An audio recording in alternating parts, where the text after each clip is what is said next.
Mengawali kegiatan di Kecamatan Sipatana, Kota Gorontalo, anggota DPRD dari daerah pemilihan 3 Kecamatan Kota Utara, Kecamatan Sipatana, dan Kecamatan Kota Tengah melakukan kunjungan lapangan di Kompleks Masjid Al-Multazam dan di Kelurahan Tanggi Kiki dengan meninjau saluran yang sudah tidak mampu menampung air bila musim penghujan tiba hingga menggenangi rumah warga.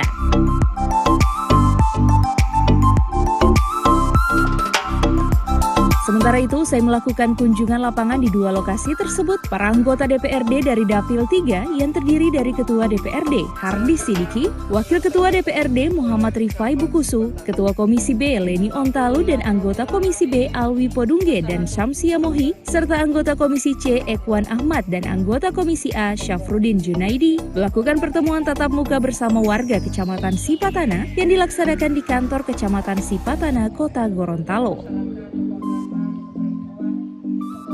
Dalam kegiatan yang terbatas dengan penerapan protokol kesehatan tersebut, para anggota DPRD Dapil 3 melakukan dialog bersama warga dalam rangka menyerap aspirasi warga. Dalam dialog tersebut terungkap sejumlah persoalan yang diaspirasikan oleh warga, diantaranya terkait pembangunan aula kantor kecamatan, pembangunan kantor kelurahan Tanggi Kiki, Polsek dan Ramil, persoalan sampah, saluran, hingga persoalan budaya lokal Gorontalo yang mulai tergerus yakni bendi. Ketua Koordinator Dapil 3 Leni Ontalu mengatakan, pelaksanaan reses kali ini merupakan amanah undang-undang, di mana setiap anggota DPRD wajib melakukan turun lapangan untuk menyerap aspirasi masyarakat. Selain itu, kegiatan reses ini guna mengoptimalkan tugas dan fungsi anggota DPRD dalam rangka menunjang program pemerintah Kota Gorontalo.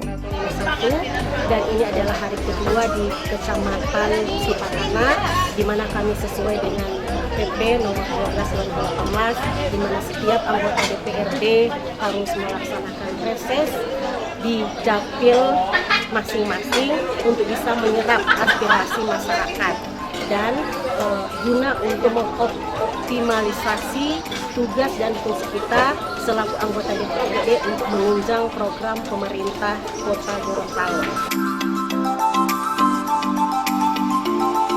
Sementara itu, saat disentil terkait aspirasi warga terkait pembangunan kantor Kelurahan Tanggi Kiki, Leni menegaskan bahwa tahun 2021 di bulan April ini akan terrealisasi mengingat anggaran dan RAB-nya sudah ada. Jelas juga ada infrastruktur. Dan juga kalau Kecamatan Sipatana tentu saja Kelurahan Tanggi Kiki yang memang sudah beberapa tahun ini yang mereka inginkan untuk bisa berdiri di tanah sendiri, dan alhamdulillah pada tahun 2021 ini dan insya Allah bulan April ini akan terrealisasi dan anggarannya sudah ada, RAB-nya sudah ada, dan kita doakan insya Allah itu akan secepatnya.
Tim Liputan Advertorial Mimosa TV.